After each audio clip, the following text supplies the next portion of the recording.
lebih sesuatu yang lebih kecil lagi, community-nya bagaimana gitu. Itu yang perlu kita jadikan suatu bahan pertimbangan untuk meng-NFT-kan segala satu hal gitu. Bukannya semua hal bisa di-NFT-kan artinya seperti itu. Yes.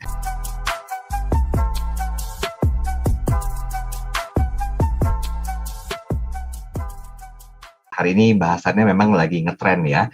Banyak orang yang berusaha untuk menjadi bagian dari NFT sendiri. Ternyata ini satu hal yang perlu dilakukan literasinya, karena ini bagian dari sebuah tanggung jawab juga ya Mas Ryan ya. Orang-orang yang mengerti itu tidak boleh terlalu begitu saja memasukkan apa yang tidak pada porsi atau tempatnya. Tadi Mas Ryan mengatakan kalau mau jualan dalam tanda petik ya kan sudah ada marketplace gitu loh. Jangan melakukan aktivitas-aktivitas yang tidak pada tempatnya. Tadi singkat mengenai NFT ini sudah disampaikan, tapi kita harus kembali lagi Mas Ryan, kalau melihat dari kebiasaan atau apa yang sudah terjadi di NFT sendiri, kan bagi beberapa orang tuh yang belum paham tentang literasi yang kurang mumpuni, mereka akan bilang, wah ini peluang baru nih, Gozali aja bisa dapat miliaran gitu, sampai-sampai disamperin sama orang-orang pajak untuk langsung bayar pajak.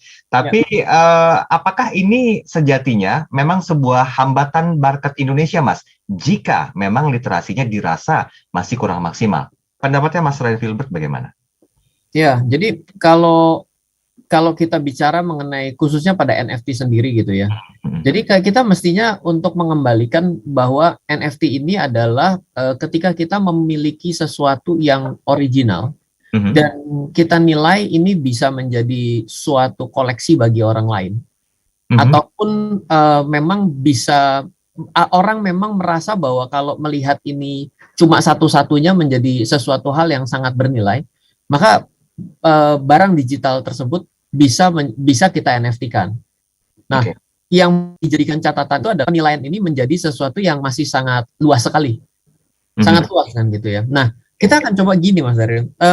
Contoh ya, sebenarnya yang paling mungkin itu untuk di NFT-kan itu sebenarnya adalah surat tanah. Oh. Oke. Coba kita logika sederhana gini.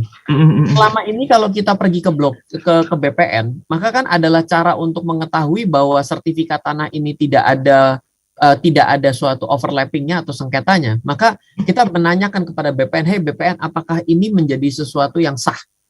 Berarti kan waktu kita bawa itu kan kita ingin sekali nirsangkal dong. Tidak ingin ada yang menyangkal. Betul. Nah sekarang kalau kita bisa membuatkan surat tanah ini menjadi blockchain, dan dengan gampang bila saya punya satu blok di ujung kanan sana dengan koordinat ini, kalau koordinat nggak mungkin bisa bergeser gitu. Nah, itu makanya kita bisa NFT-kan bahwa titik koordinat itu punya kita.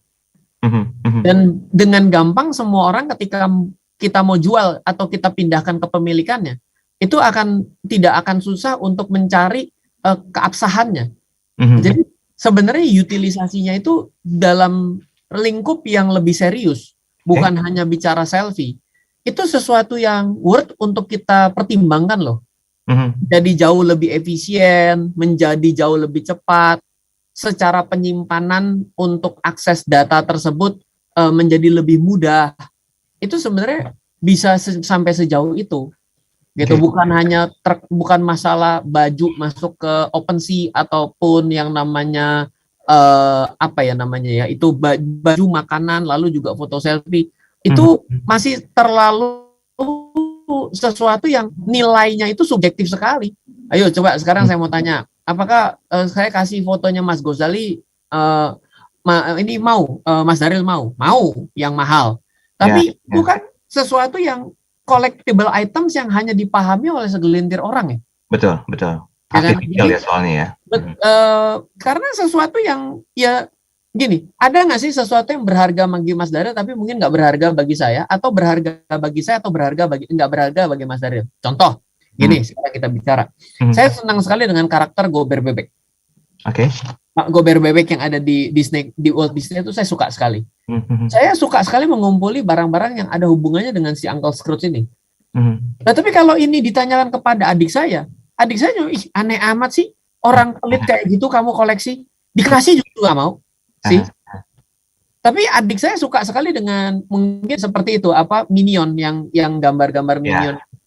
Yang ini orang yang kalau cuma karakter mata satu begitu mah nggak real lah. Nah, jadi coba bayangkan untuk sesuatu yang sifatnya kita sama-sama kenal aja, bagi satu orang nilainya mahal mau, bagi satu orang lain itu ketika dibilang itu gini nggak mau. Nah, ini yang cukup terkenal loh. Lah ini kan coba kalau kita bicara yang lebih sesuatu yang lebih kecil lagi, komunitinya bagaimana gitu. Itu yang perlu kita jadikan suatu bahan pertimbangan untuk meng-NFT-kan segala satu hal gitu. Bukannya semua hal bisa di-NFT-kan artinya seperti itu. Yes.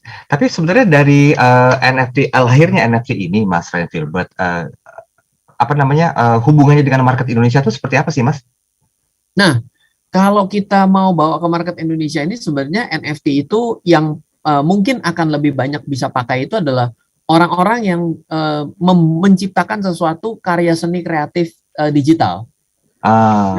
Saya itu adalah seorang yang bisa membuat gambar digital sangat bagus. Saya ingin menjual hasil karya saya, tapi kalau saya jualnya nggak mungkin dong. Saya posting di Twitter gitu, suatu hasil karya saya begitu bagus, di screenshot sama orang, dia yang jual.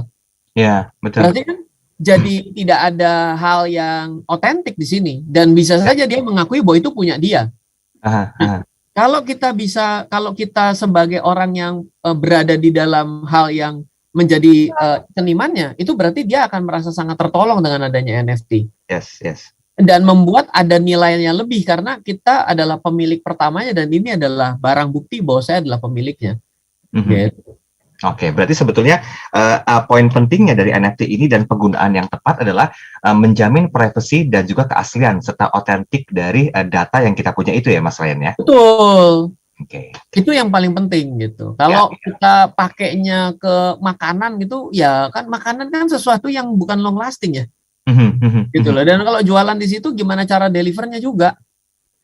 Dilihatin aja kan jadi gambar karya seni makanan, betul. Tapi gambar karya seni makanan seperti apa gitu. Iya.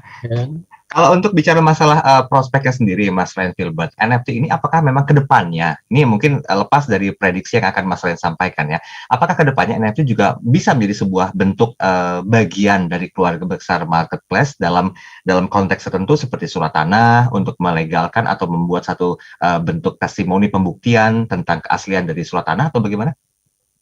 Kalau itu government punya kuasa ya. Artinya kalau governmentnya tidak mengakui blockchain dan mau mengkonversikan surat tanah itu gitu ya, susah. Tapi mungkin swasta akan pakai. Misalnya untuk satuan unit rumah susun sekarang akan di NFT-kan per unit. Itu menjadi lebih masuk akal sehingga dia bisa bilang, oh jangan khawatir, kamu kalau satuan rumah ini lebih gampang untuk pindah tangankan. Atau seperti di negara bagian mana dari Amerika itu untuk election presiden pada waktu kemarin itu menggunakan sistem blockchain dan NFT loh. Jadi saya ini kan sebenarnya otentik dong, nirsangkal dong. Berarti kan saya ini kan identitas dong. Berarti setiap suara yang saya vote itu kan berarti adalah identitas saya kepada suara kan. Berarti kan itu bisa menjadi alat bantu juga untuk sampai sejauh itu gitu. Jadi dalam kaidah yang serius itu sebenarnya banyak bisa dipakai. Dalam kaidah sifatnya collectible items yang benar-benar collectible gitu, itu juga bisa dipakai. Misal gini, saya bilang saya mencetak 100 biji batik seperti batik ini tapi hanya 100 biji. Orang akan tanya, loh kalau saya tahu 100 biji, kalau 101 gimana? Oh jangan khawatir, satu baju, satu NFT. Jadi 100 kan? Gitu. Jadi bisa disaksikan. Nah, hal seperti itu mungkin swasta bisa pakai. Tapi kalau sifatnya sebagai surat tanah, mungkin swasta nggak bisa, harus peran serta pemerintah. Lagi-lagi terbentur dengan birokrasi ya, Mas Ryan ya? Ya mau sampai ke sana nggak gitu? Itu bukan tanah kita sebenarnya hari ini. Bukan kita. Tapi perlu diwaspadai juga Mas Ryan, karena mengingat begini, ini kan kalau bagi sebagian orang merupakan sebagai sebuah peluang, otomatis kan marketnya juga akan terbuka ke depan gitu ya. Sekarang aja mungkin masih terbatas, hanya beberapa orang yang literasinya masih dirasa kurang maksimal. Nah, pertanyaan yang berikut singkat saja Mas Ryan. Siapa kira-kira yang wajib untuk bisa memaksimalkan NFT ini sebagai sebuah peluang, Mas Ryan? Oh, kalau kita ambil dari skup yang paling kecil dari diri kita sendiri bisa. Oke. Ya pertama begini, kita mau suka atau tidak ya sebenarnya dengan era digitalisasi orang itu sekarang ngobrol via Zoom ini adalah suatu hal yang standar gitu. Sebenarnya alasan Mark Zuckerberg dengan join kepada Metaverse gitu ya dan dia mengubah nama company-nya menjadi Meta. Sebenarnya ini adalah satu hal yang menyatakan bahwa dunia maya itu nanti akan ada kehidupan di dunia maya. Nah, jadi sebenarnya ketika kita sudah mulai melihat seperti itu, dengan kita berpikir bahwa dunia maya ini menjadi sesuatu yang akan menjadi masa depannya, kita sebenarnya harus mulai belajar. Nah, pada akhirnya Anda mulai tiba-tiba membeli tanah digital sih, saya nggak ke arah sana sih arahnya ya. Itu kan NFT juga sebenarnya, tapi itu masih terlalu jauh lah. Tapi jangan resisten gitu, jangan artinya wah tidak, pokoknya saya kalau didengar itu saya langsung belok kanan, begitu dengar itu saya langsung belok kiri. Nanti terlalu jauh mengejar ketertinggalan. Pokoknya, oh di 10-15 tahun yang lalu kita nggak kenal WhatsApp loh. Di 10-15 tahun lalu kita nggak kenal Zoom loh. Tapi hari ini benar-benar seperti hal yang sudah menjadi nafas kehidupan kita. Oke, baik.